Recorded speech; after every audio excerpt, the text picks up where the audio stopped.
Então, primeiro, agradecer o nosso amigo engenheiro Fábio Lívio de Moraes. Nós estamos aqui o currículo do nosso amigo.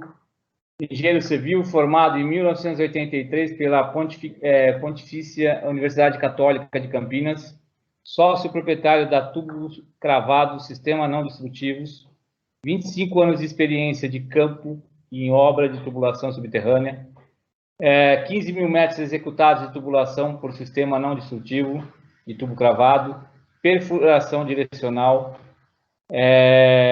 túneis, tunnel liner, NaTN e substituição in situ.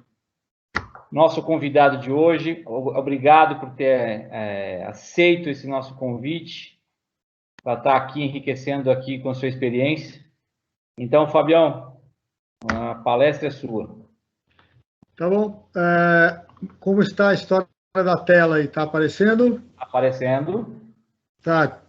Só que ela não está aparecendo para mim. Aqui, me libera aí, que senão eu não consigo assistir minha tela, a minha própria tela. E eu não mexo nada, que é você que está com o comando dela. Espera só um minutinho. Já voltei. Estamos? Não. Agora está indo. Chegou? Pessoal, chegou a tela da apresentação? Todo mundo está com ela na tela aí? Chegou. Sim, perfeito. Sim, tá. Tá bem, então. Bom, pessoal, boa noite a todos. É uma honra poder conversar com vocês sobre essas tecnologias que ainda são bastante desconhecidas da maioria do pessoal que trabalha, que milita e que sofre junto conosco na área de engenharia. É uma profissão que exige bastante da gente. Normalmente nós chegamos onde não tem nada e quando saímos houve uma melhora, houve uma obra, houve uma infraestrutura entregue e a população, alguém com certeza vai ser beneficiado por isso. Então, eu sou apaixonado por essas tecnologias, em virtude do benefício que elas trazem, sou apaixonado pela engenharia de uma maneira geral, pelo benefício que ela traz para a população, para as pessoas de uma maneira geral. Então, vamos lá, pessoal. Métodos não destrutivos de tubulações subterrâneas. Como o próprio nome diz, a ideia é não destruir o que está em cima da tubulação que nós estamos instalando. É uma ciência que se refere a, seja instalação, reparação, reforma de tubulações, dutos e cabos subterrâneos, utilizando técnicas que minimizam ou eliminam a necessidade de abrir vala a céu aberto. Tá? Esses métodos se dividem em 3 sistemas: os reparos, reformas, a substituição de tubulações existentes, usando o mesmo caminhamento. Isso é possível, existe técnica para isso. E a instalação de tubulações novas para novas redes. Então, vamos lá. Em tubulações existentes, eu vou direto para as fotos, pessoal, porque a gente vai explicar cada uma. Esse é um sistema que usa um tubo que está deteriorado, mas já instalado.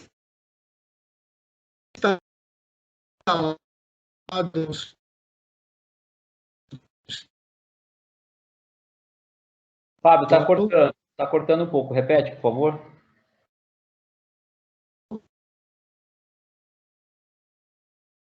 Fábio.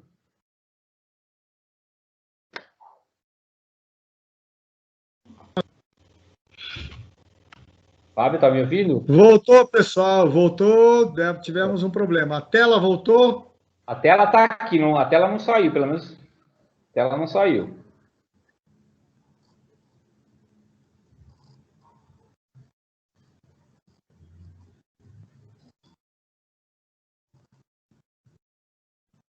Fábio.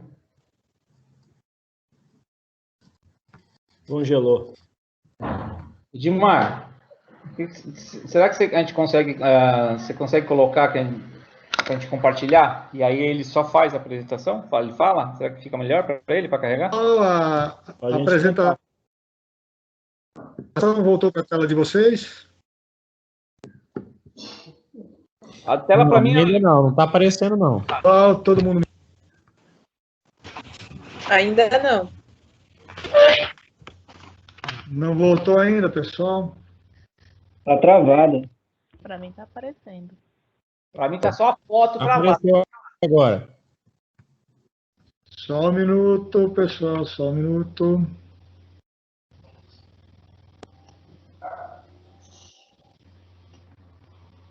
Chegamos. Todo mundo com a minhoca na tela. Desculpa. Voltou a imagem. Ok. Esse é um tubo de PAD, então, como eu estava falando, flexível, o que permite que você faça a inserção na tubulação existente que está danificada. Todo mundo me ouvindo, pessoal? Sim, perfeito, mestre. Sim. Tá bom. Próxima técnica. Essa é uma técnica muito interessante.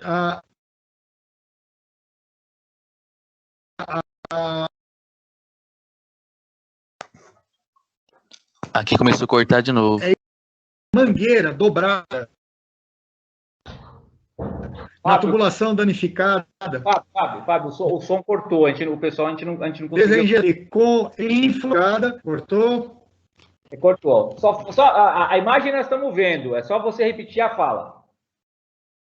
Positivo. Então, vocês estão vendo aí que a tubulação é inserida dobrada dentro da tubulação velha.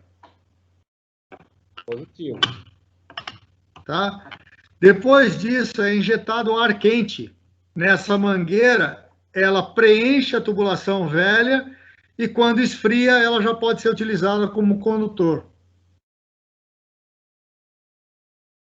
Perfeito. Todo mundo ouviu a explicação? Sim. Perfeito. Sim. Tá bem. Vamos para o próximo. Essa é uma tecnologia que insere um robozinho. Então, essa é uma técnica que faz a limpeza. Lá pra cima. Lá pra cima? Só pega as pedinhas. Ó o áudio aberto aí, pessoal. Porque dá pra ver, dá pra notar que é um negócio ali, ó. Pode falar, Fábio. Já dei mudo. Fábio, você tá mudo. Só libera o som aí. Aí, Fábio. Ok, voltei, vamos lá. Então, essa tecnologia, spray lining, é a limpeza da tubulação com hidrojato, depois é inserido um robozinho que faz a projeção de argamassa ou resina por dentro da tubulação danificada. Quando essa resina solidifica ou argamassa cura, você tem um recheio novo na tubulação velha.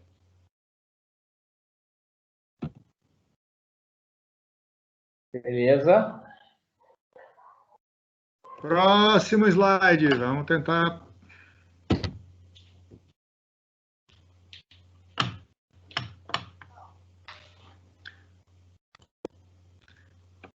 Vou ter que carregar a tela novamente, gente, que deu um problema aqui.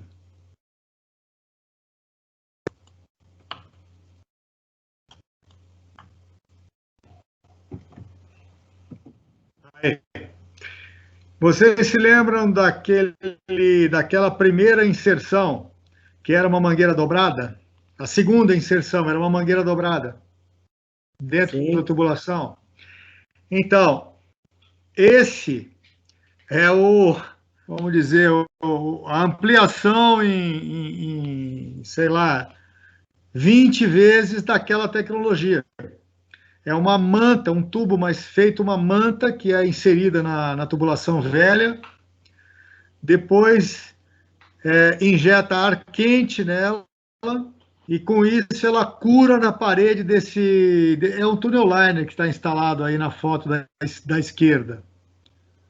Tá? E o resultado final, mais de perto, está aqui na foto da direita superior, onde você tem esse tubo de ferro fundido com a parte de baixo dele totalmente corroída e a tubulação de fibra interna a ele.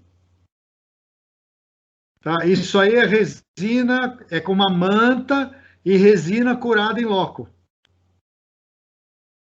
Tá? Existem alguns sistemas que podem fazer isso dentro da manta, depois de inflada com o ar quente. Você pode pulverizar uma resina no ar comprimido e ela cola nas paredes e cura, resultando nisso que parece uma fibra de vidro aqui, mas não é. É uma manta parecida com um bidim impregnada com uma resina. Depois de colada na parede do tubo, ela cura e aí fica esse material sólido que é a nova tubulação. Todo mundo entendeu esse pedaço, gente? Perfeito. Tá bom? Sim. Professor, e a Vamos falar, até para a interação do assunto, como você pediu. Alguém quer fazer uma pergunta neste momento para o nosso palestrante? Edmar, pode falar. Vamos lá. Fábio, Marcelo boa Salete. noite. Esse Closet Fit Living, quantos metros você consegue penetrar isso dentro de um tubo? Exemplo, eu tenho 100 metros, eu vou conseguir empurrar essa mangueira por 100 metros? Olha, normalmente esses trechos variam dependendo da tecnologia, aí depende um pouco do fornecedor, mas é entre 50 e 70 metros, algumas tecnologias, trechos de 30 metros, e depende do comprimento versus o diâmetro. Tá? Nessa última foto que está aparecendo aqui, você vê que esse túnel está atravessando uma avenida, então ele deve ter entre 30, no máximo entre 30 e 40 metros de diâmetro. Já uma tubulação menor, de 4 polegadas, 6 polegadas, pode ser feito até trechos de 100 metros. Tá? Então, depende um pouquinho do contratante, da tecnologia que ele usa e da disponibilidade dos poços de ataque na tubulação a ser substituída. Quando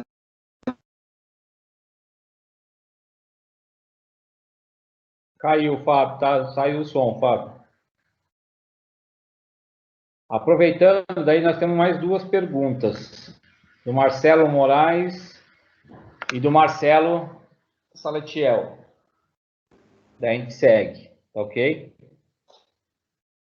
Fábio?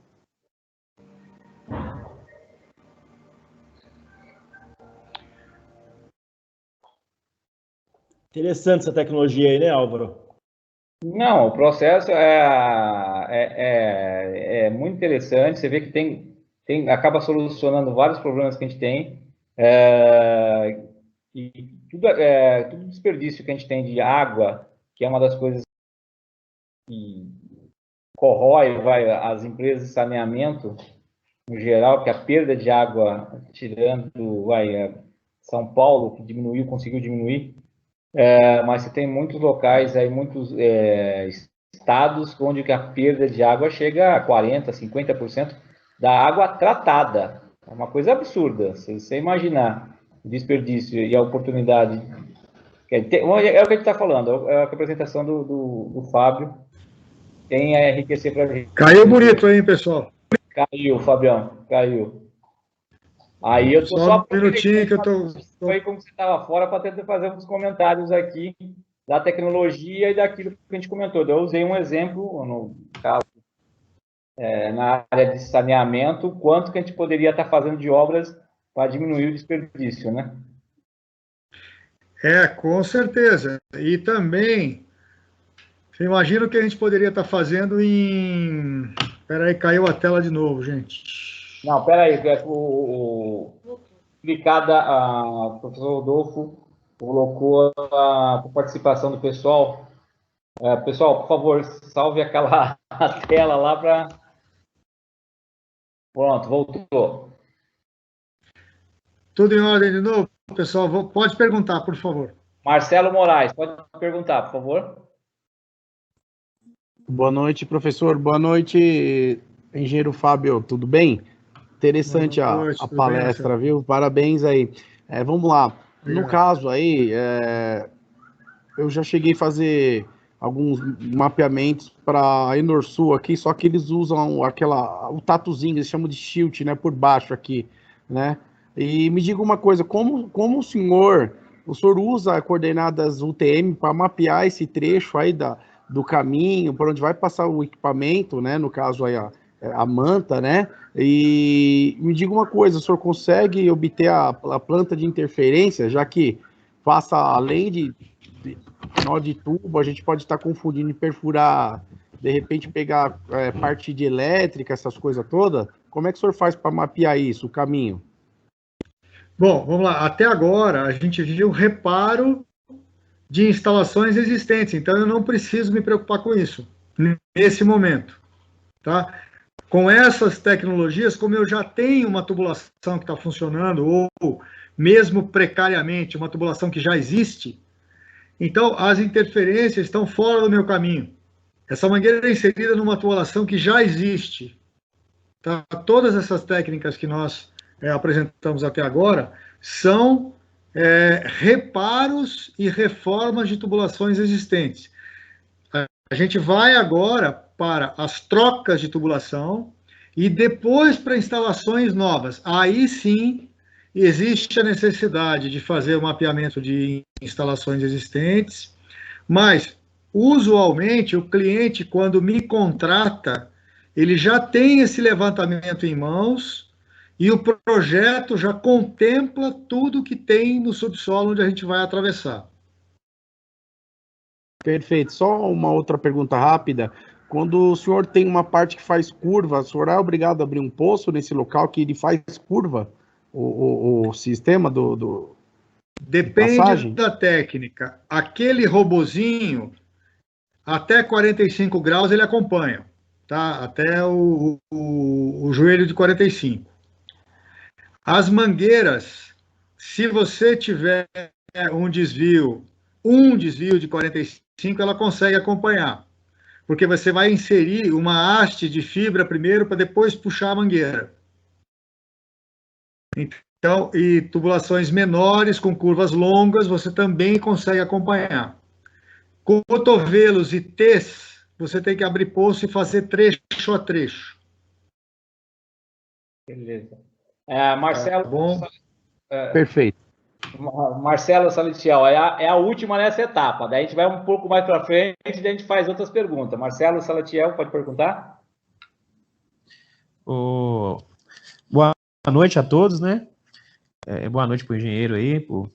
E eu queria saber o seguinte, o custo-benefício em termos assim, de durabilidade dessa manta, dessa mangueira, depois da cura, normalmente ela é bem superior à antiga que estava lá. Como é que funciona isso?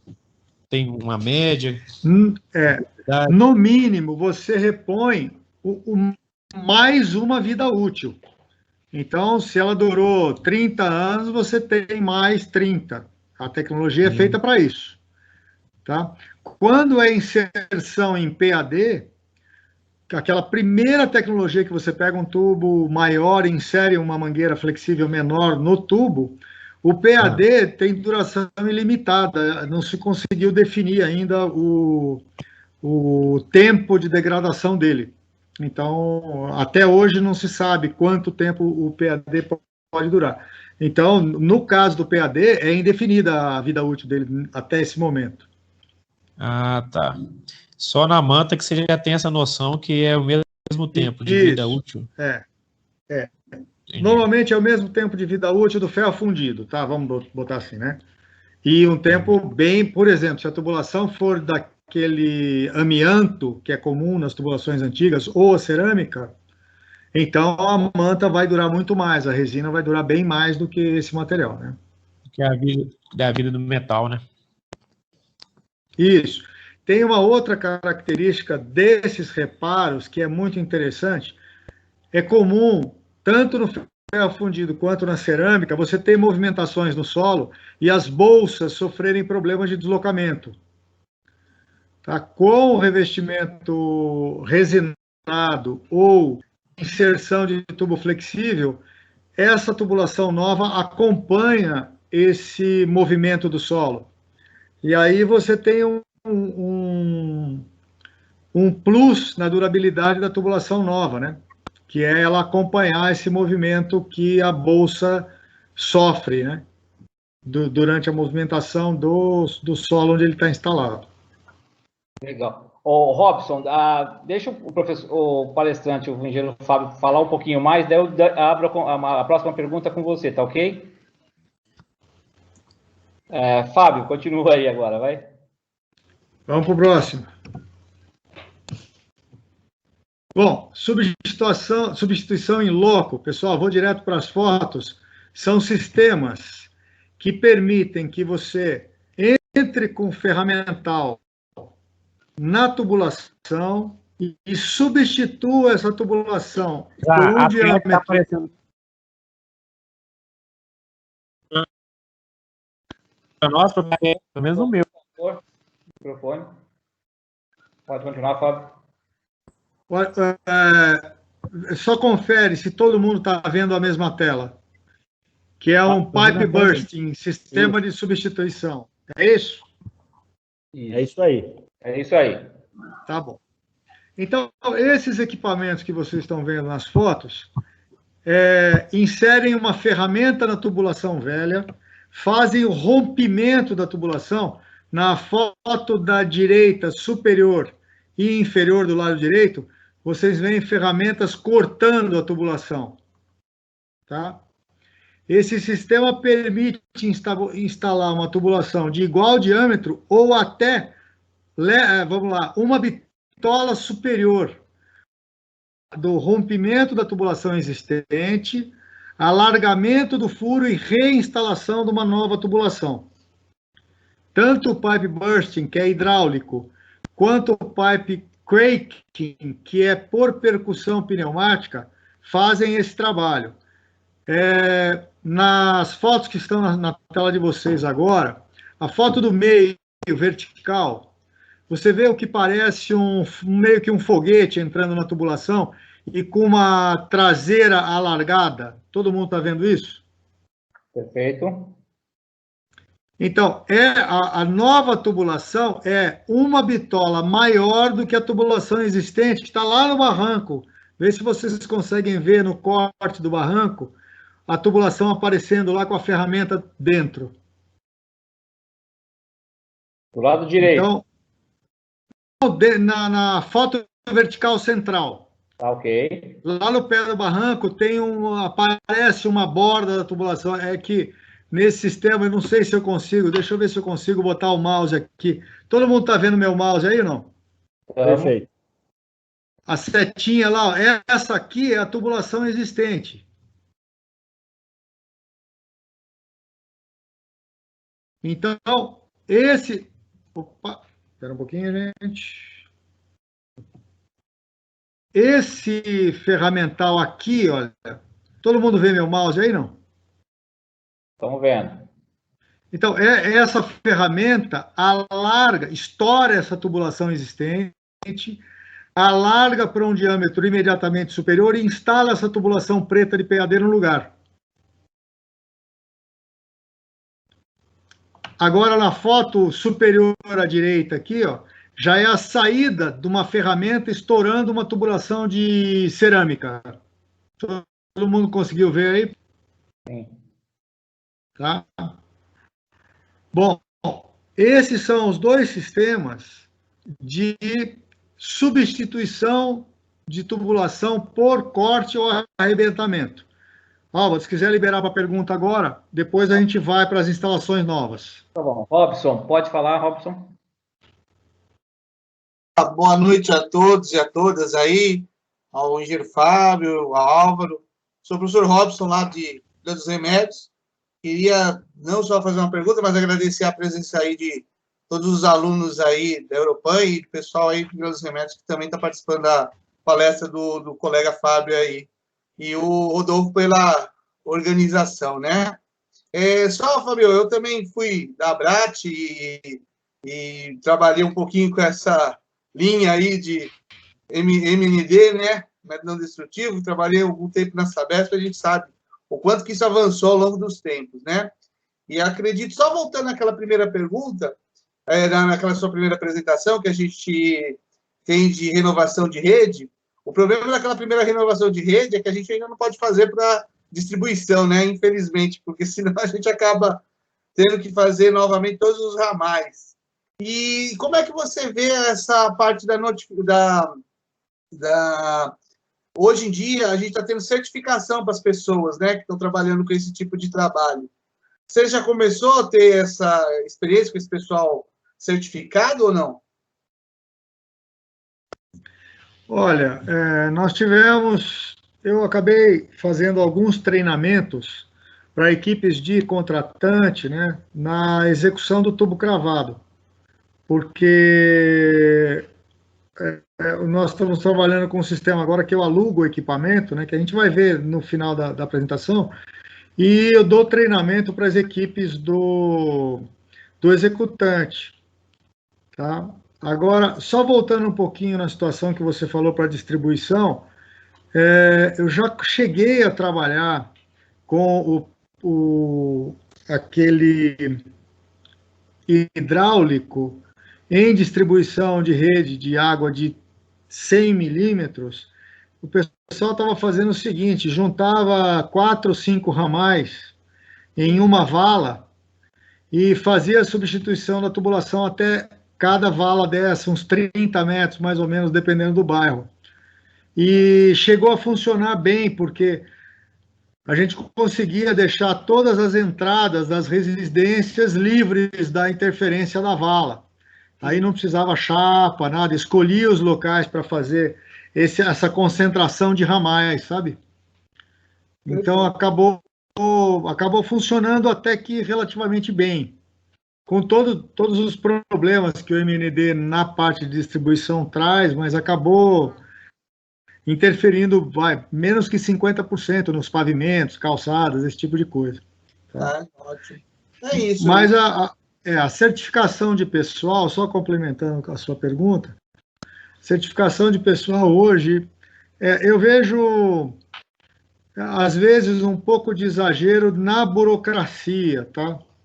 Normalmente, meus treinamentos são todos em campo, tem 2 horas de teoria e 5 dias de prática, porque a sensibilidade do operador nesses sistemas de MND, todos eles de uma maneira geral, é muito mais importante do que qualquer manual que você possa escrever, porque o trabalho é como se você trabalhasse cego, né? Todo o trabalho de MND, ele é totalmente cego, né?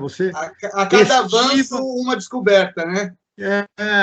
Exatamente. Então, você sente na força da máquina, sente na velocidade de deslocamento, o que é que está acontecendo, e aí um operador, tanto é que operadores de MND normalmente valem o peso em ouro, né?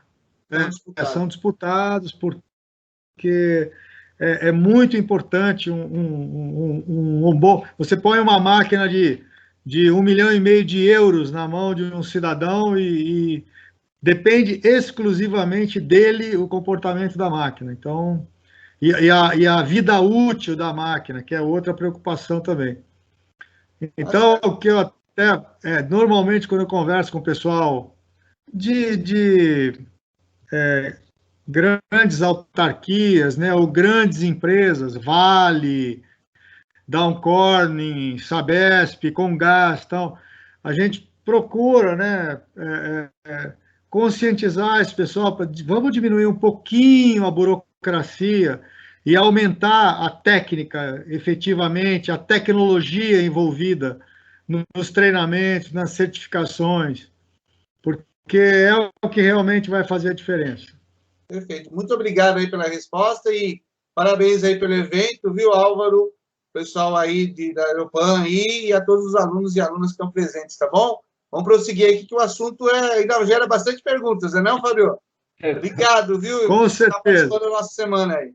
Obrigado, Rob. Vai dispor. Fábio, obrigado aí pela oportunidade. Tem mais uma pergunta, o João Flávio quer fazer mais uma pergunta para você. João Flávio, boa noite. Boa noite, professor. Boa noite, Fábio.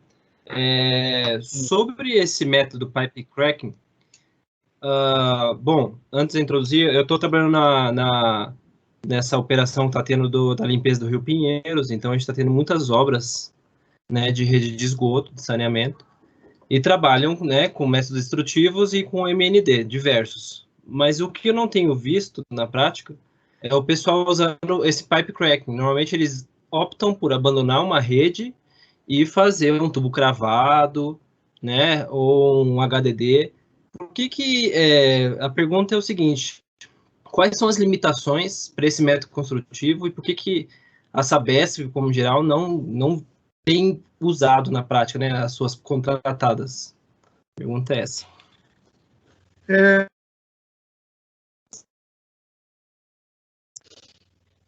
Desculpa, eu não guardei. É João Flávio. João Flávio, ok. João Flávio, é o seguinte. Primeiro, você tem pouquíssimos fornecedores dessa tecnologia no Brasil. E menos ainda para grandes diâmetros. Então, essa é a principal dificuldade na utilização dessa tecnologia. Ela funciona preferencialmente para trechos curtos. Por exemplo, travessias de ferrovias, avenidas, rodovias, trechos mais curtos. E hoje, principalmente para interceptores de esgoto, que é a grande quantidade desse projeto que você está trabalhando, as distâncias de diâmetro são maiores. E existe muita ocorrência de novas redes. Então, você tem menos oportunidades para viabilizar a aquisição pelos empreiteiros desse tipo de equipamento mais caro, porque é um equipamento que tem um custo considerável, sabe?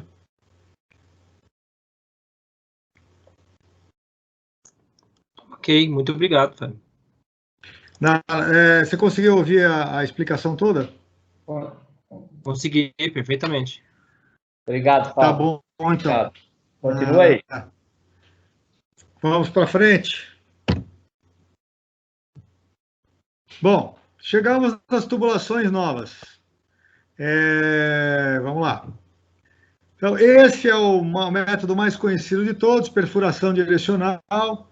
Hoje nós temos no mundo perfuratrizes que conseguem instalar tubulações acima de 1 metro de diâmetro em comprimentos de até 5 quilômetros.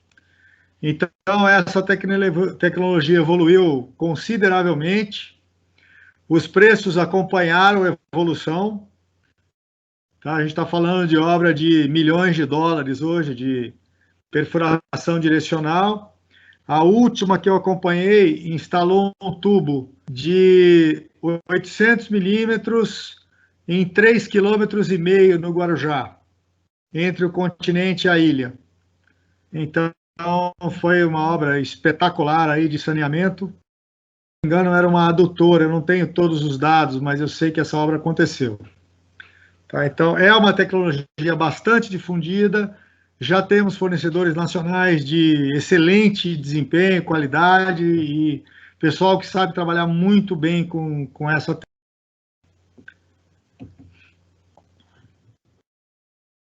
O pipe jacking é um equipamento que trabalha bastante para esgoto também, usa um poço com parede de reação e uma cabeça que escava o solo e joga o material de diferentes formas para dentro da tubulação.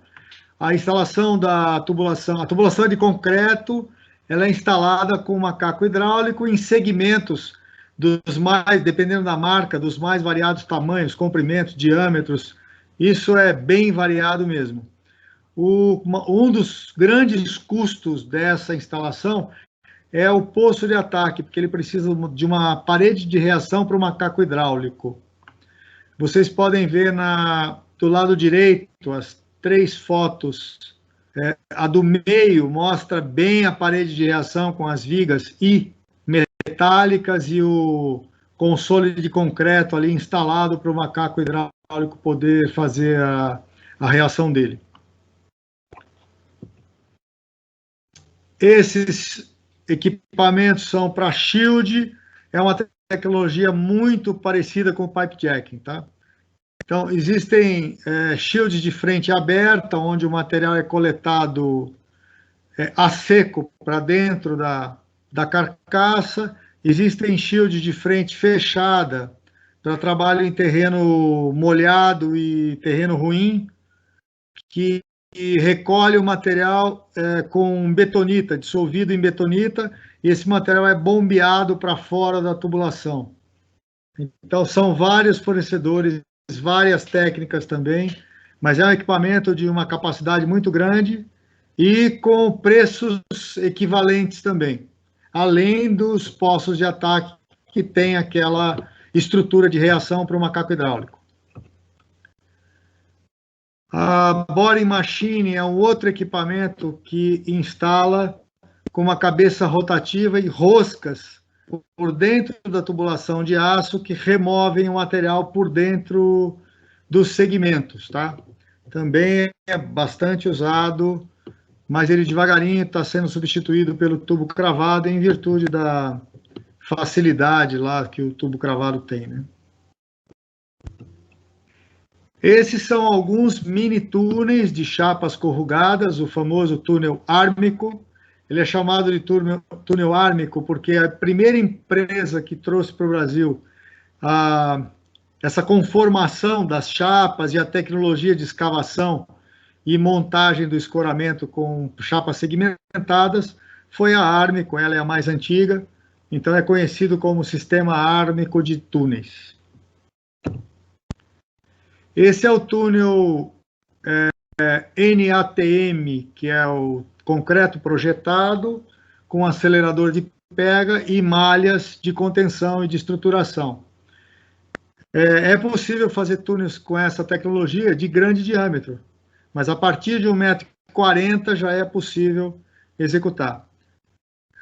Caiu de novo a tela, vou carregar a apresentação novamente. Vamos lá. Chegou a imagem para todo mundo, pessoal? Carregou, Fábio. Carregou, tá bom. Então, esse túnel de concreto, todos esses túneis que primeiro são escavados e depois são escorados, têm limitações de cobertura, porque você não pode estar muito perto da interferência.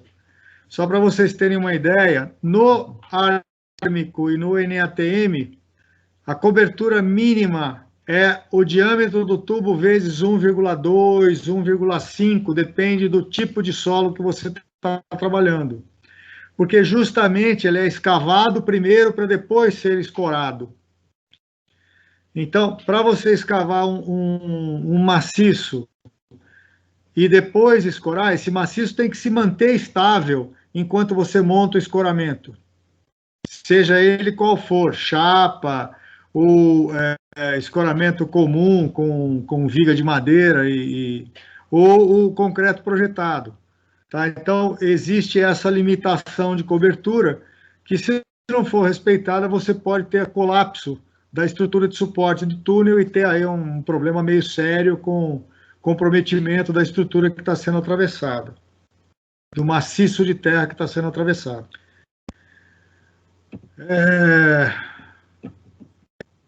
Opa! Espera aí que pulou um monte de coisa aqui, gente. Espera um pouquinho só.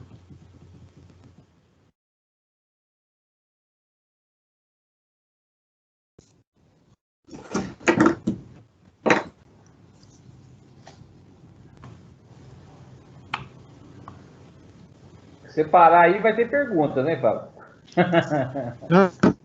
Pera um pouquinho só, gente, que eu tive um problema. Vamos lá. Depois do projetado aí do NATM, nós vamos para o tubo cravado, que é onde hoje eu tenho a maior participação de mercado, tá, gente? O tubo cravado é uma tecnologia que, deixa eu ver se tem uma explicação dele aqui em cima, não tem, vamos lá. É uma tecnologia que usa um martelo pneumático. Então, vou usar o mouse de novo, pessoal. Esse laranjinha que está aqui na foto inferior esquerda é o martelo pneumático que, por meio de um adaptador metálico na cabeça do tubo, funciona como se fosse um batistaca horizontal. Ele crava esse tubo pelo maciço que precisa ser atravessado. Então, aqui eu estou atravessando, nessa foto, eu estou atravessando a Raposo Tavares, 56 metros, mais ou menos, com um tubo de 800 milímetros de diâmetro. Na foto de cima à esquerda, estou atravessando uma ferrovia para instalar um gasoduto, lá em Paulínia. Aqui do lado direito, essa foto vertical, estou atravessando a estrada de Calcaia, aqui em Cotia, para fazer a passagem de água pluvial daquele loteamento São José 2, ali no Tijuco Preto. Nós fizemos 2 tubos de 1 metro de diâmetro para poder fazer a passagem de água pluvial sob a ferrovia. A rodovia. E ninguém nem ouviu falar dessa obra aqui. Ela foi feita, estava autorizada, mas foi feita praticamente sem nenhuma interferência na rodovia, lá na estrada de Calcaia. Tem alguns outros exemplos. Essa aqui é uma sequência debaixo da Transamazônica, lá em Marabá. Nós passamos uma tubulação de esgoto sob a Transamazônica, 46 metros de tubo de 1.000. Então, nessa foto da esquerda, você tem a montagem do trilho que vai guiar a tubulação, a instalação, da foto da direita, a instalação do tubo camisa, depois a instalação do adaptador, que é essa peça em amarelo aqui, parece uma pizza. É ela que transmite esforço do martelo, que está instalado aqui da foto da direita, para o tubo camisa metálico que está sendo instalado por percussão. Nós vamos ter daqui a pouco um filme que mostra essa execução. Aqui da foto da esquerda, eu já cravei o primeiro tubo, é possível ver a terra que ficou dentro da tubulação. Esse tubo da direita está sendo soldado nesse tubo da esquerda, para continuar na operação. Aqui eu tenho um filme, vamos ver se... Só um minutinho, vamos ver se ela consegue executar. Eu vou fazer o seguinte, pessoal, eu vou passar o filme que está aqui depois do final dos slides, tá? Ela não está puxando. Era só um pouquinho, deixa eu ver se eu consigo fazer ela puxar. Não vai puxar, eu vou fazer os filmes depois de todos os slides. Aqui eu tenho uma série de aplicações, de facilidades que podem usar essa tecnologia. Tem água adutora, eu tenho interceptor de esgoto, ar comprimido. Esse tubo da foto do meio foi instalado numa fábrica lá em São José dos Campos. É possível ver os 2 tubos que já foram instalados e esse que está sendo instalado nesse momento, para passar água de ar-condicionado, ar comprimido, uma série de utilidades por uma avenida de acesso à fábrica. Então, o gasoduto adora a nossa tecnologia, porque com esse tubo cravado é possível instalar uma tubulação de maior diâmetro em volta de um tubo existente que está comprometido. Então, a Transpetro usa essa técnica para poder, no mesmo caminho, vocês imaginem que existe uma linha de dutos da Petrobras, tem 6, 7, 8 dutos já instalados, um do lado do outro. Então, não tem mais espaço para passar uma nova tubulação. Nós conseguimos cravar em volta de um tubo existente deles, um camisa novo nosso, metálico, A hora que chega do outro lado, chega no final da travessia, a gente saca a tubulação antiga e instala um tubo novo no tubo cravado que foi feito em volta da tubulação velha comprometida.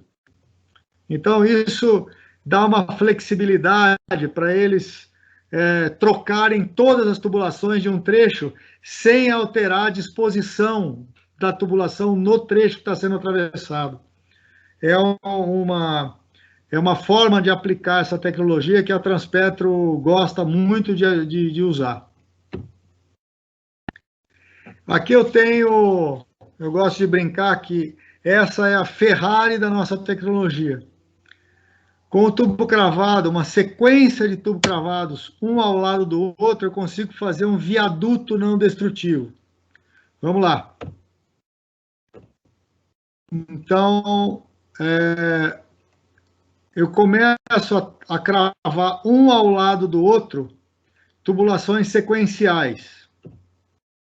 Essa aqui é uma obra lá em Mogi das Cruzes, perto do Corpo de Bombeiros. É um viaduto existente hoje lá, que passa por baixo da ferrovia, que dá acesso à faculdade, ao centro da cidade, uma série de... Ela liga a parte de fora da ferrovia com a parte do centro da cidade. Então, nessa foto do lado direito inferior, esse martelo preto está instalando o penúltimo tubo dessa linha de tubos que a gente fez lá para a OAS na época. Queria chamar a atenção de vocês, eu tenho menos de 1 metro de cobertura entre o tubo cravado e o trilho do trem. A gente está cravando praticamente na base do lastro de brita. Só o tubo cravado consegue fazer isso, tá? Nenhuma outra tecnologia não destrutiva consegue trabalhar com uma cobertura tão baixa assim. Esse é um tubo cravado em Itapetininga, que já está limpo, esperando receber a armadura do concreto armado, tá? Então, esse tubo é limpo, cada um desses tubos da enfilagem é limpo e recebe essa armadura para formar uma laje tubular que vai permitir a escavação da passagem subterrânea. Esses já são os tubos concretados, com armadura interna.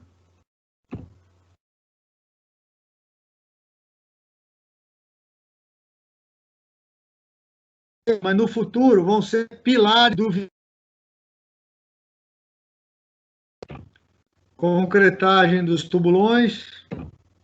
Fábio, só dá uma repete só um pouquinho da sequência que entrou, virou o pilar, só para o pessoal que daí o seu som sumiu um pouquinho.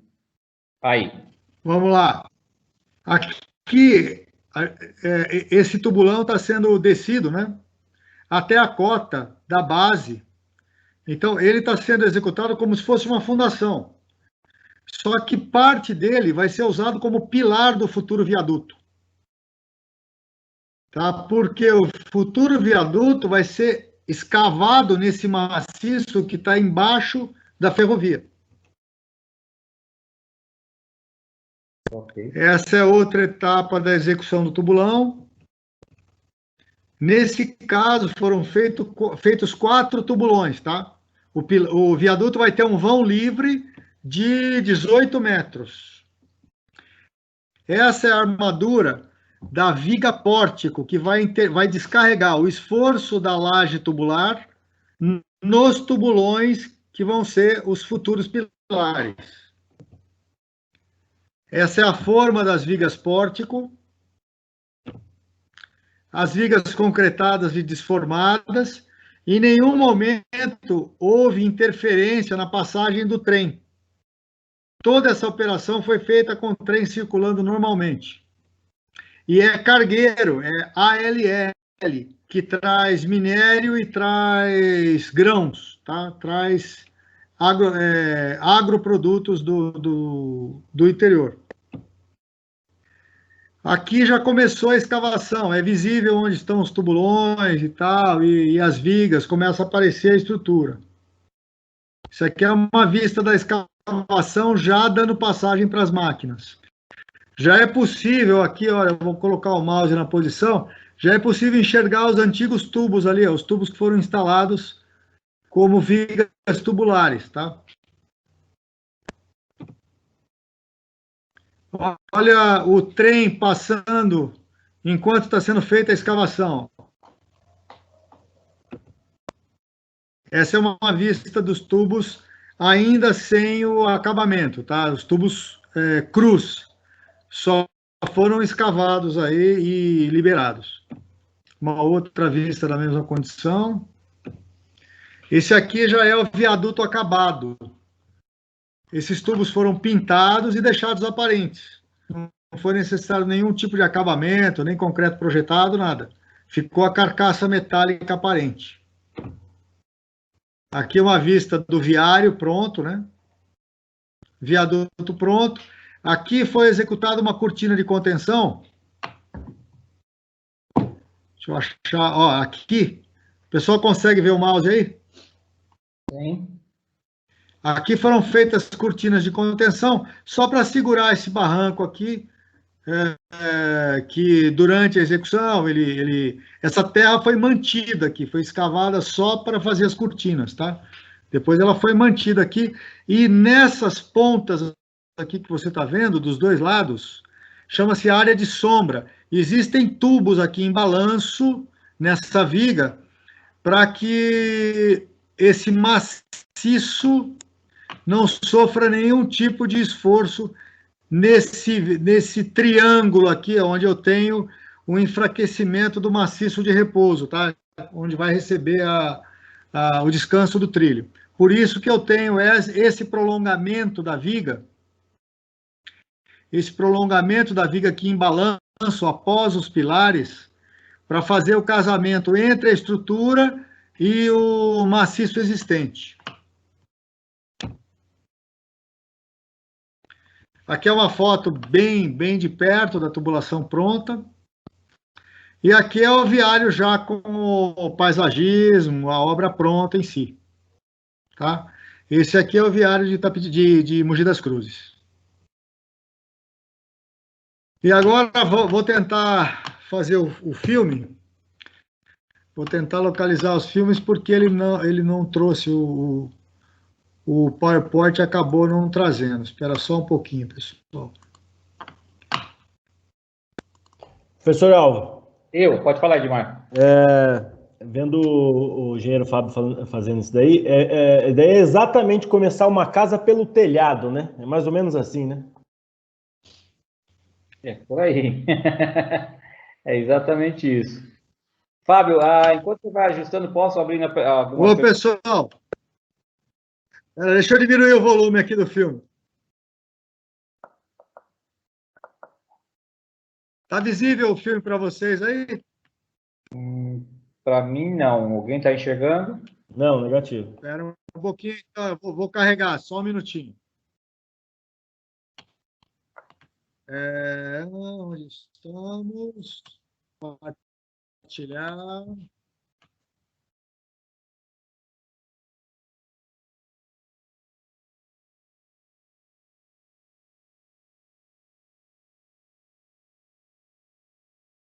E agora? Também não. Não.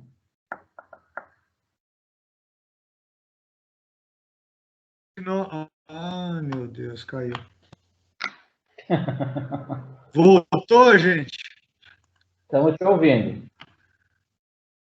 Então, acontece que ele não está. Deixa eu tentar. Cadê? Eu estou colocando ele na minha tela inteira, Álvaro, mas ele não está. O programa não está puxando.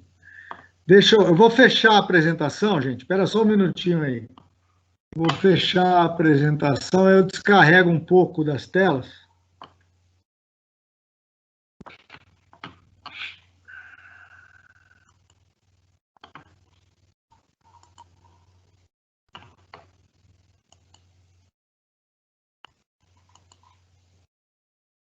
Tá? Não. Caiu a conexão. Achei o filme, gente. Vamos lá. para vocês? Não.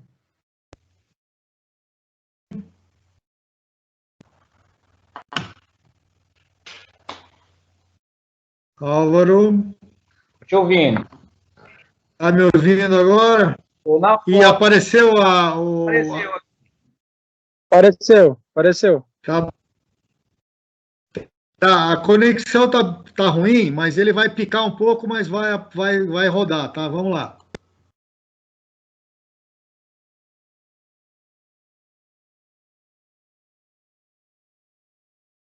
Essa é uma travessia de adutora, também em Marabá, debaixo da ferrovia da Vale. Alguma coisa em torno de 60 metros, tubo de 850 milímetros de diâmetro, tubo de aço.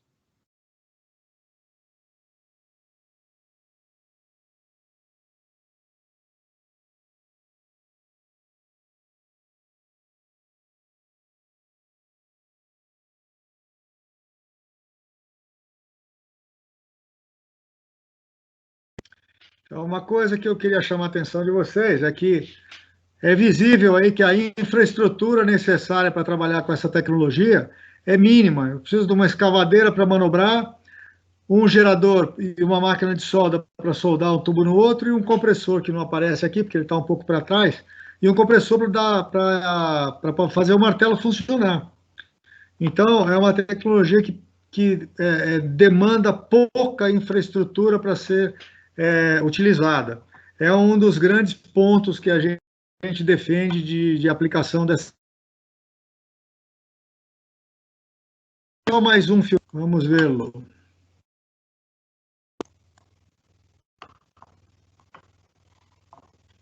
Vou fechar esse aqui. Mas a escavadeira está fazendo o quê aí? Neste momento, ela não está fazendo nada, porque ela está esperando o martelo acabar aquele trecho de tubo, para ela retirar o martelo, colocar o próximo tubo, segurar enquanto o soldador ponteia. Tá? Então, ela está aguardando para poder funcionar. Vamos lá ver se eu consigo carregar o outro videozinho. Está carregando já.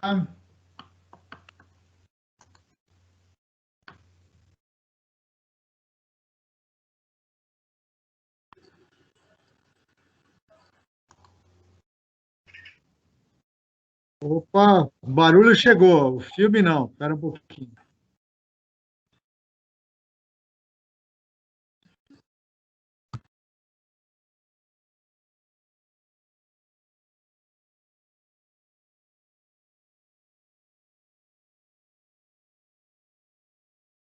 Pronto, vou. Essa aqui é uma obra em Itapetininga. Queria chamar a atenção também para a cobertura. Olha, a geratriz superior do tubo está passando na base de brita do trilho. A gente está trabalhando com 90 centímetros, mais ou menos, em relação ao trilho. E aqui também é uma enfilagem, foi feito aquele viaduto que eu mostrei para vocês nos slides, tá? Se vocês prestarem atenção nesse tubo onde está o mouse aqui, vou passar o filme de novo, ele já está limpo, então do lado de lá a gente vai conseguir ver uma motocicleta passando na estrada que era lateral à ferrovia aqui. Vamos lá.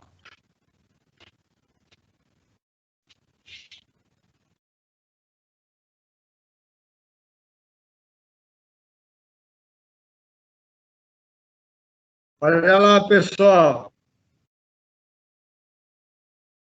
A moto passando lá.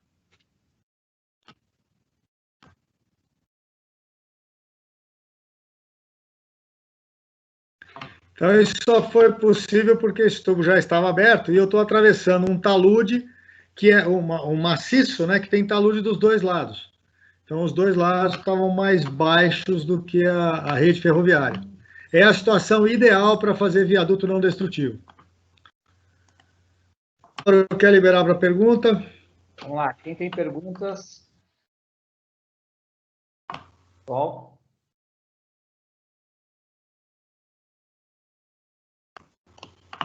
Pode falar, Edmar.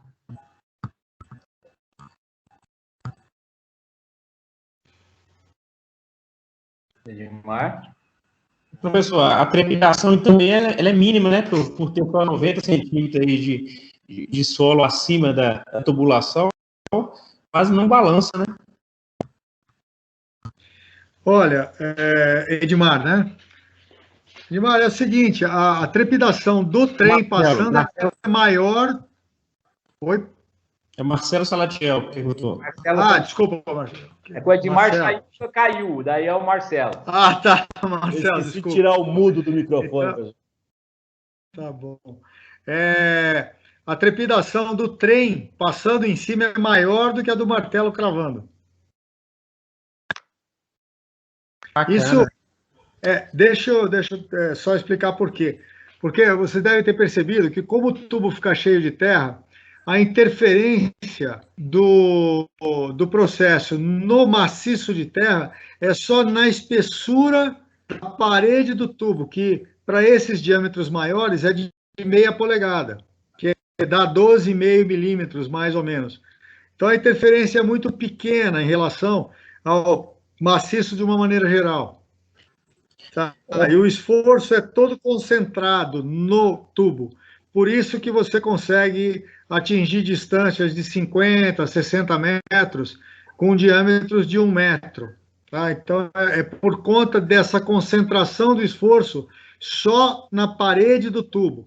Ele corta o solo como se fosse uma faca mesmo. Vai saindo o volume de terra e vai entrando o maciço, né, do aço ali, Isso, a terra permanece no tubo, tá? Ela não é retirada, ela é retirada depois que o tubo atravessa. Ah, tá. Entendi. Edmar, você vai fazer uma pergunta? Sim, professor. Engenheiro Fábio, o risco de desmoronamento nesse caso aí, praticamente, então, até me corrija, é zero. Vou dizer para você que é o processo que tem o menor risco de colapso do talude. Pode acontecer um colapso, mas tem que ser numa condição extremamente específica, que é a seguinte: se você tiver um vazio acima do tubo, a interferência do tubo no maciço pode fazer o solo acima do vazio entrar em colapso. Mas aí já é um defeito do maciço anterior à colocação do tubo. Na ferrovia, nunca acontece, porque o trem causaria o colapso antes da instalação do tubo. Perfeito, maravilha. João Flávio. Fábio, no método construtivo HDD, quando a gente vai fazer uma travessia de córrego em que a gente encontra um solo de alteração, aí, um aluvião, e né, já bem abaixo do NA, o que a gente tem que fazer, né, para atravessar esse solo instável, para segurar a tubulação, né, já que a gente vai aplicar a betonística, claro, mas ainda assim, por conta do solo ser muito mole, muito ruim, ele deve, toda vez que você passar o alargador, ele deve cair, né? Vamos dizer assim, deve se formar a tubulação. Como é que faz para conseguir fazer esse processo, né, funcionar? Bom, vamos lá. Primeiro, carregar muito na bentonita, um volume muito grande de bentonita para você praticamente instalar um novo solo onde existia esse material arenoso de aluvião, tá? Alargando pelo menos o dobro da tubulação que vai ser instalada, para que você crie uma lente, você praticamente vai trocar aquele solo que existia por um novo solo composto de bentonita diluída com areia. E a última recomendação, cara, na noite anterior à puxada, rezar muito. Porque é uma das situações mais críticas que eu já participei. Tá? É muito complicado. Empresas que a gente conhece, que estão muito antigas no mercado, sofrem com esse tipo de situação. Tá? Então, quando eu atuava no HDD, nessa situação, a gente fazia um alargamento assim, de praticamente mesmo do dobro do tamanho do tubo, e fazia várias passagens com alargador grande e até praticamente trocava o solo por bentonita, entendeu? Com água. Legal. É isso, Fábio. A gente está fazendo essa operação nessa próxima semana. Eu estava preocupado, eu vou aproveitar para tirar essa dúvida aí, porque a gente sabe que vai ser bem complicado. Mas muito obrigado. Não, sendo aquela última dica é fundamental, viu? Então, na noite anterior, apela para os deuses, porque, meu amigo, é terrível essa operação. Qual o diâmetro e extensão que você está usando lá? Vai ser uma de 300, vai ser uns 40 metros. A gente vai atravessar um córrego, só que ele tá ficando muito superficial, porque a cota para chegar no outro PV e a cota do calado do córrego é muito próxima. Então a tubulação vai passar muito próxima do calado do córrego, então vai ser bem complexo. Qual é a cobertura do fundo do córrego que você está passando? A gente vai passar com 1,20 m do córrego, só. Tá, teu tubo é de 300. Eu usaria um alargador de pelo menos 500, só que não, um alargador que não faça remoção do material, tá? Um alargador vazado, só para ele cortar e misturar o solo existente com a bentonita. Uhum. O nosso medo é que o solo, vamos dizer assim, o leito do rio ceda quando a gente passar a tubulação, o alargador, e aí a água, o furo vira o córrego. Não, tá bom, mas você está passando esgoto? Inclinação de 1%. Não, tá bom. Você tem 2 PVs? Você está trabalhando já dentro dos PVs? Não, 2 poços que eu vou estar fazendo, não é PV existente, não. Não, entendi, mas eu quero saber só o seguinte, que o buraco do PV já existe ou você está fazendo o primeiro furo para depois fazer o PV? Assim, a gente não começou a operação, mas eu acredito que eu ia fazer primeiro o furo, depois o poço, o PV. Tá bom. Olha, o melhor jeito de fazer isso, como você tem uma catenária ainda com esse furo, usa só alargador vazado, não remove o material. Deixa a bentonita dentro do furo. Porque aí, o próprio peso da bentonita vai impedir que o córrego entre no furo que você está fazendo.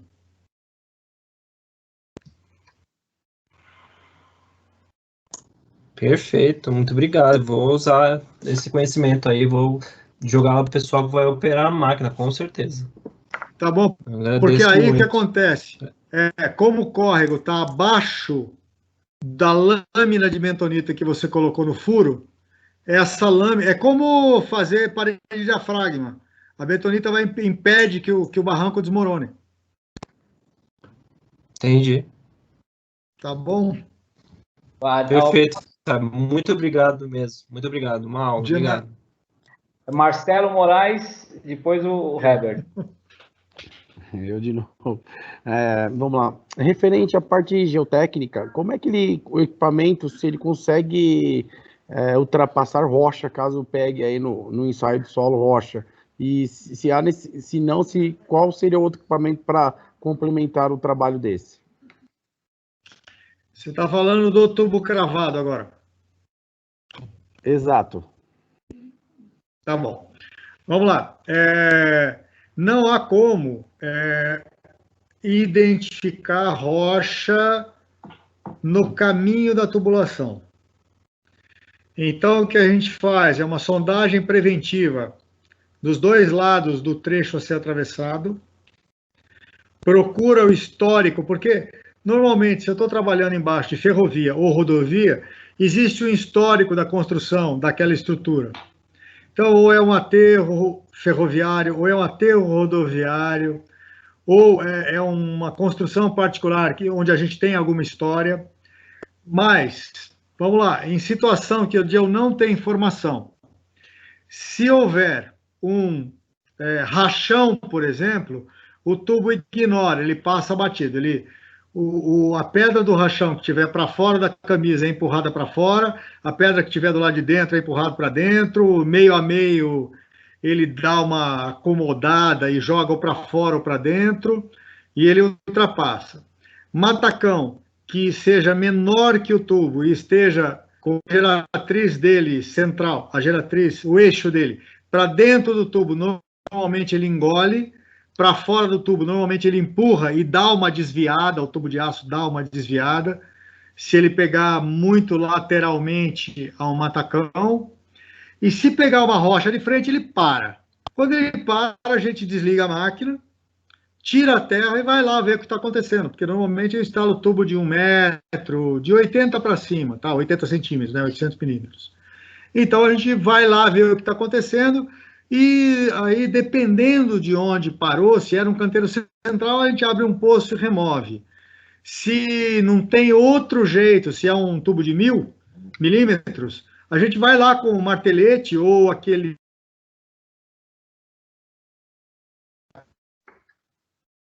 Fábio? Se for uma rocha localizada. Fábio, deu uma cortada na hora que você falou na hora que for um tubo de 1000 e encontrar uma rocha, deu uma cortada. Tá. Se encontrar um maciço, né, uma pedra maior que o tubo, num tubo de 800 mil, é só entrar nele com aquela massa expansiva ou com martelete, dependendo da dureza da rocha, quebra, remove e continua a cravação. Muito bom, obrigado, engenheiro Fábio. Só ilustrando isso, já aconteceu, passando embaixo de ferrovia, o tubo encontrou um trilho, um escoramento, um trilho de escoramento no meio do caminho. A gente removeu o trilho com eletrodo de grafite, né, por dentro do tubo e continuou trabalhando até chegar do outro lado. Beleza.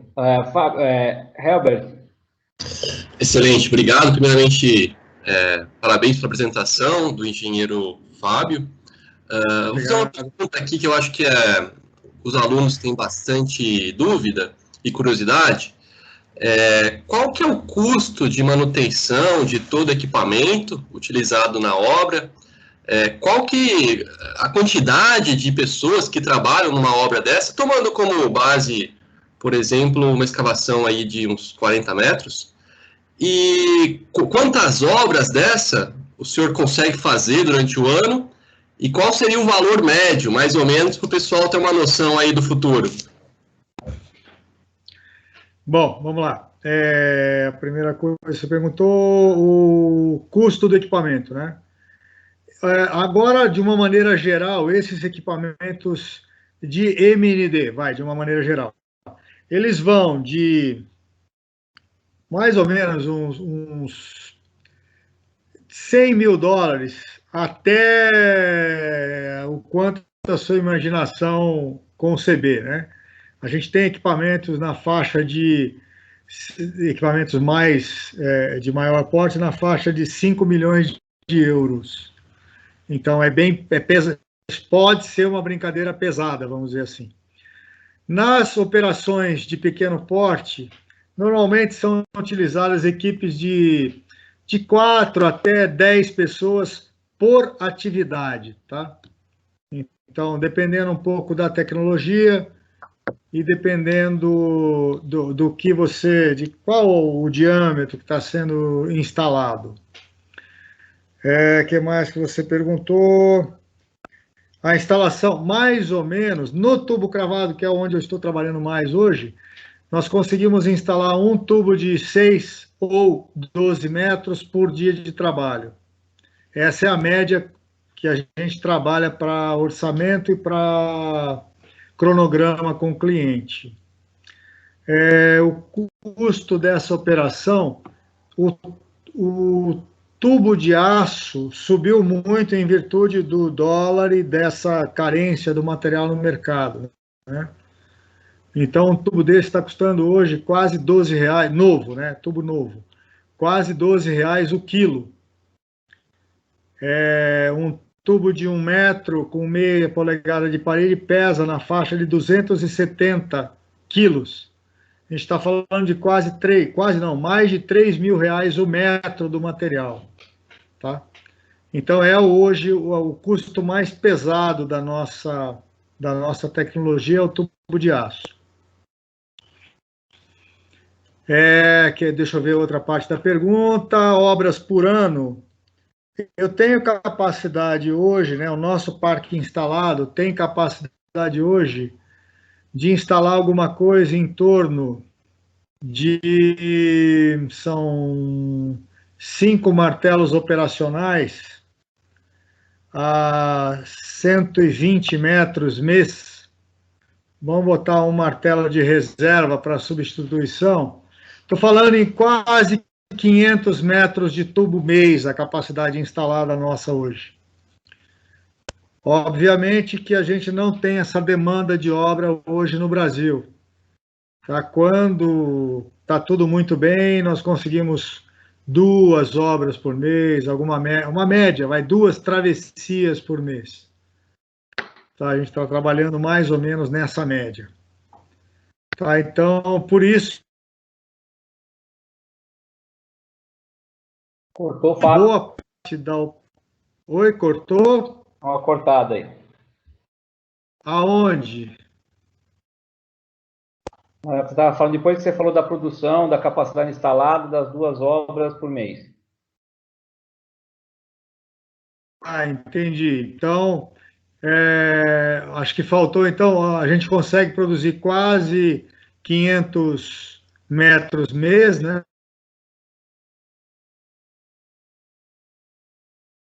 Hoje de obra, travessias por mês, mais ou menos, na média anual, e por isso que eu tenho que manter uma estrutura extremamente enxuta, né? Eu prefiro alugar o equipamento e treinar equipes do cliente, mesmo porque isso reduz bastante o custo da operação total e viabiliza uma série de obras, né? Que de uma outra maneira seriam inviáveis financeiramente. Excelente, muito obrigado. João Flávio, quer fazer Valeu. Outra pergunta?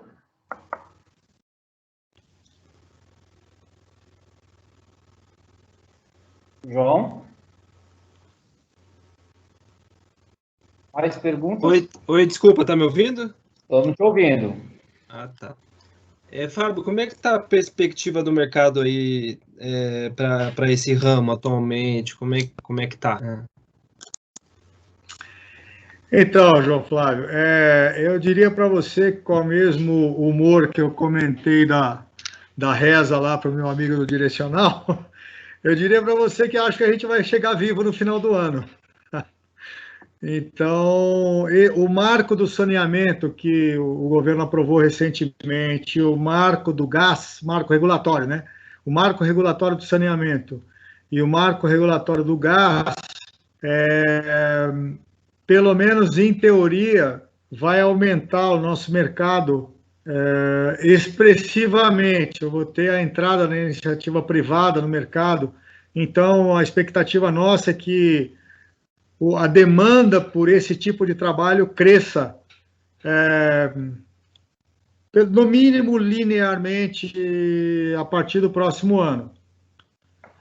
Tá? Nós já estamos contratados, nós temos obra hoje até o final do ano. A maior obra é privada, tá? É uma obra de uma troca de tubulação completa de uma fábrica em Minas Gerais. Desculpe. onde eu vou ter 6 tubos em sequência sobre ferrovia da Vale do Rio Doce. 6 tubos de 30 metros. Essa obra deve consumir novembro e dezembro. Tá? Então, por isso que eu te falei que a gente está com expectativa de chegar vivo até o final do ano. E para o ano que vem, se esses marcos regulatórios trouxerem investimentos privados, aí então a gente tem um mercado aberto, porque é uma sensação só que a gente está sentindo. Eu não posso, não tenho dados para conseguir basear essa opinião, mas o que a gente sentiu foi que as concessionárias estatais, com o marco regulatório sendo aprovado, elas começaram a se mexer e executar obras para... não sei exatamente qual é a motivação, mas nós sentimos um aumento muito grande de demanda nas estatais de saneamento e de gás. Então, a parte de esgoto e água, nós tivemos no mês de outubro um recorde de consultas, e na parte de gás também o início de consultas de travessias para obras estatais. Então, a gente sentiu que essa evolução aí do mercado nacional de obras pode ser que traga muita alegria aí para o nosso ramo. Legal. Helber, quer mais uma pergunta? Obrigado, Fábio. Muito obrigado. Sim, o engenheiro Fábio disse que tem uma perspectiva boa para o próximo ano. Como que é a concorrência nessa atuação? Tem muitas empresas, porque ele deu vários exemplos de outras cidades, outros estados, então levantou essa curiosidade agora também sobre a concorrência. Olha, no tubo cravado, nós somos a única empresa no Brasil que trabalha, né, na tecnologia do tubo cravado. Nós não temos exatamente concorrentes, porque todas as outras técnicas que fazem os mesmos diâmetros e extensões que nós fazemos, trabalham escavando primeiro para depois escorar. O Shield, o NATM, o Tunnel Liner e a Boring Machine, os 4 processos que poderiam instalar os mesmos diâmetros e extensões, trabalham primeiro escavando e removendo o solo para depois montar o escoramento. Então, por exemplo, para essas situações que apareceram aí nos slides e nos filmes, com essas coberturas muito reduzidas, seriam inviáveis para as outras tecnologias. Então, nessas situações específicas, nós estamos praticamente sozinhos, atuando com o tubo cravado pneumático. Excelente, muito obrigado. Ok. Anderson. Olá, boa noite, Fábio, boa noite, professor. Eu tenho uma dúvida. Noite, todos os exemplos foram mostrados com diâmetros grandes. Na obra que eu estou trabalhando, a gente vai precisar de uma empresa nesse segmento, porém com diâmetro pequeno. Aí, 6 polegadas, 8 polegadas. É possível? Ok, Anderson. Vamos lá. Eu consigo instalar com martelo diâmetros a partir de 200 milímetros, mais de tubo camisa. Tá? Então, se você precisar de um camisa, eu consigo atender. Se você não precisar de camisa, o HDD, aquele direcional, consegue atender você com um custo melhor que o meu. Porque ele não precisa instalar 2 tubos, ele instala diretamente o PAD como condutor. Então, ele em termos de custo, ele é mais competitivo do que nós nesses diâmetros menores. Você tem ideia das extensões que você pretende instalar ou não?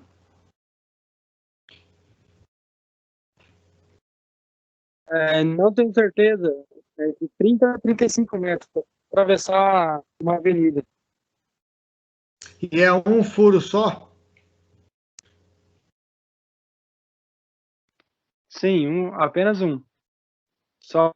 Somente porque a gente, na escavação, encontrou uma mina d'água. Então, a gente vai fazer um reservatório, mas o excesso desse reservatório, a gente vai mandar fora. E ficou abaixo do nível de escoamento do esgoto, né? Tá, entendi. Com certeza o direcional consegue lhe atender com preço competitivo. O problema é que eu não sei se com a mobilização que eles cobram, no final, no custo final, você vai ter uma boa relação custo-benefício.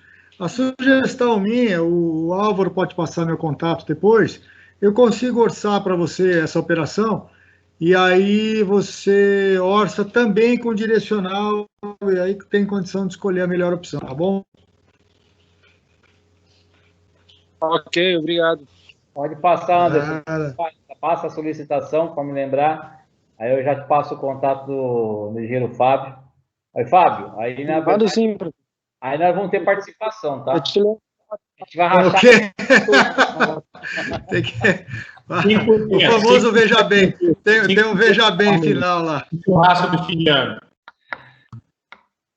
Alguém tem mais alguma pergunta? Para a gente estar chegando ao encerramento aqui com o nosso palestrante. João, mais uma pergunta. E Cleiton, desculpa aí.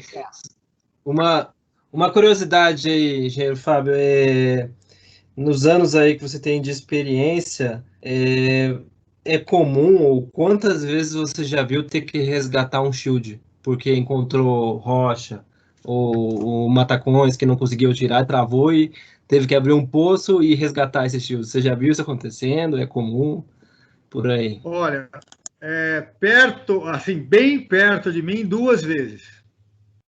Tá, a gente já teve 2 vezes que ir buscar um shield lá, 17 metros de profundidade, no meio de uma avenida, foi traumático o negócio lá, foi bem feio mesmo.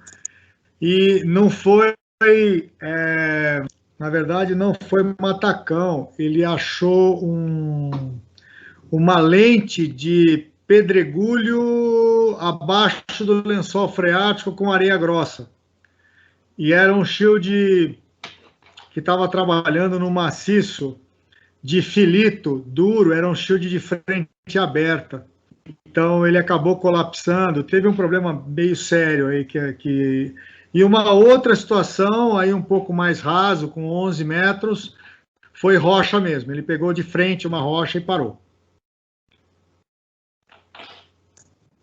Nossa, Deus que me livre. Que não aconteça comigo. Legal saber, acontece. Não, mas é bom ter uma estrutura já do pessoal de poço, para você poder acionar rapidamente. Se você tem uma obra de shield em execução, para poder acionar rapidamente o pessoal. Não deixa para ter preço e contratação depois do problema acontecido, tá? Senão você vai pagar 1,5 a sua obra para o cara abrir o poço para você resgatar. Então, tenha já contratado um pessoal com preço definido, com prazo de mobilização definido, para, se acontecer o problema, você ter o pessoal na mão, tá? Cleiton? Ok, muito obrigado. Nada. Boa noite. Primeiro quero agradecer ao engenheiro Fábio, excelente palestra aí, né? Nada. Muito obrigado. Eu queria saber mais a respeito, assim, da sua carreira. Quando foi que você se interessou, começou a trabalhar nessa área? Foi logo após a sua formação? Você fez cursos, especializações? Gostaria de saber a respeito. Cleiton, é isso? Isso. Tá, Cleiton, aconteceu um pouco na surpresa. Eu trabalhava primeiro com edificação convencional, fiz 2 fábricas em Manaus, recém-formado, voltei para São Paulo, fiz uma restauração naquele prédio da TV Abril, no Sumaré, em São Paulo. Era o antigo prédio da TV Tupi, ele sofreu incêndio, estava caindo. A gente fez uma recuperação estrutural monstruosa, descemos 3 subsolos, subimos 4 andares, e ainda colocamos uma antena de 95 metros em cima desse prédio. Então foi uma obra totalmente não convencional de engenharia civil. Aí eu fui trabalhar, depois a parte de edificações deu uma piorada, eu fui trabalhar em infraestrutura. E conheci a empresa que trouxe essa tecnologia do tubo cravado para o Brasil. Ela trouxe sem muita expectativa para fazer um pouco de travessias para a antiga Telesp, mas eles não conheciam bem a tecnologia e eu acabei indo trabalhar lá a convite do dono na época para desenvolver essa área, e foi tudo aprendido no campo. O próprio pessoal que vendeu o equipamento não tinha nenhum procedimento definido para essa tecnologia. A gente foi testando no campo, são mais de 20 anos trabalhando só com isso, e fazia um teste, dava certo, que bom. Aí na outra obra não dava certo, a gente tentava aprender por quê. Vamos lá, foi sangue, suor e lágrimas, meu amigo, não teve nenhuma facilidade, não. Então hoje nós temos muitos procedimentos já definidos, tanto é que no treinamento, quando nós alugamos equipamento e damos treinamento, eu dou essa palestra só a parte de tubo cravado para o pessoal que está em treinamento. Depois isso aí leva 2 horas, no máximo, a parte de teoria.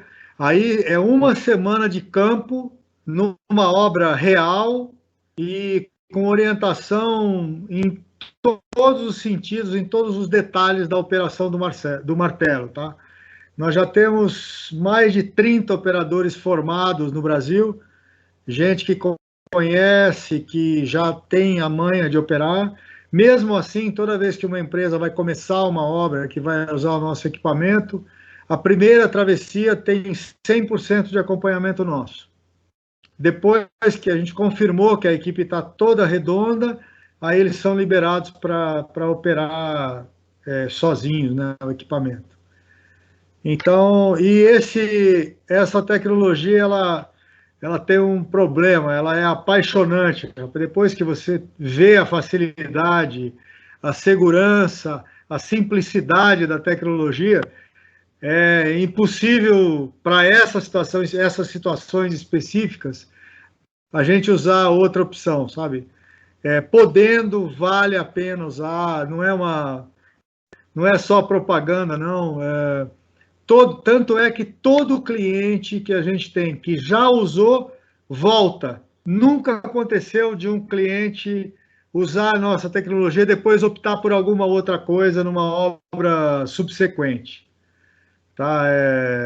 Os únicos problemas que a gente tem são em relação a custo, que às vezes o cliente opta por abrir a vala, quando ele consegue autorização, ele opta por abrir a vala para redução de custos. Se ele for obrigado a fazer MND, nessas limitações de extensão e diâmetros que nós atendemos, é certeza que ele vai fazer tubo cravado. Legal. Fábio, tem mais uma pergunta para o Marcelo Salatiel, mas qual que é o nome da sua empresa? Tubo Cravado, Sistemas Não Destrutivos. Legal. Marcelo, pode fazer a pergunta? O engenheiro Fábio, muito obrigado pela sua palestra, muito boa, muito instrutiva, né?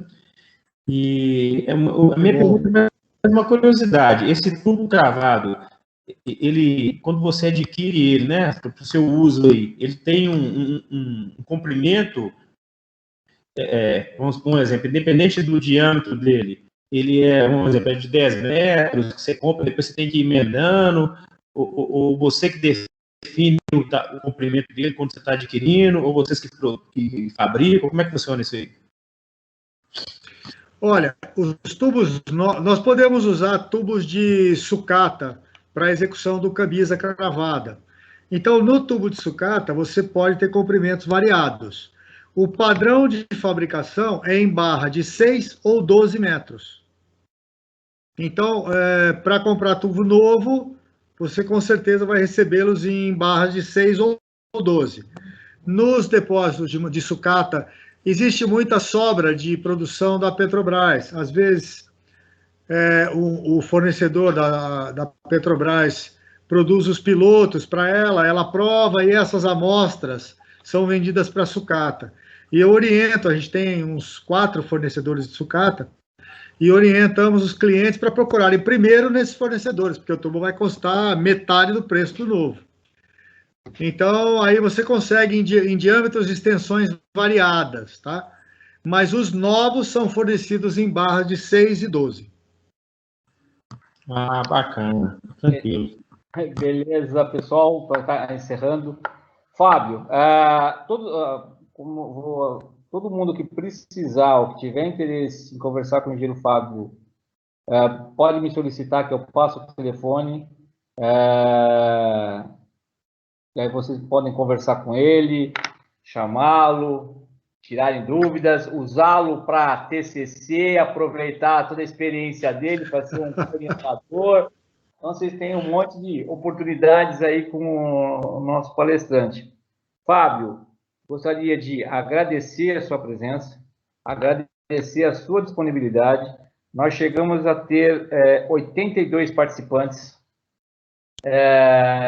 e o pessoal, estamos com 53, 54, já com o horário vencido, e se deixasse aqui o pessoal com mais perguntas, muito interessante, tem tudo a ver com aquilo que foi proposto até quando eu vim aqui para Estácio, era justamente isso, dentro desse trabalho, dessa parceria de trazer para vocês, assim, profissionais, né, que estão no campo e tudo mais, para demonstrar para os alunos essas experiências.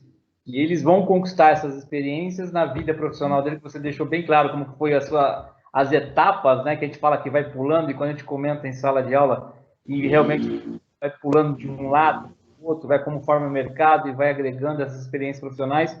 Então, de novo, sendo redundante, muito obrigado pela disponibilidade e sempre estar aqui, e com certeza, você não tenha dúvida, você já sabe, já fizemos bastante coisa junto de apresentações e palestras, nós vamos organizar outros eventos, aproveitando as suas outras experiências, para que você também venha trazer aqui e elucidar os nossos alunos.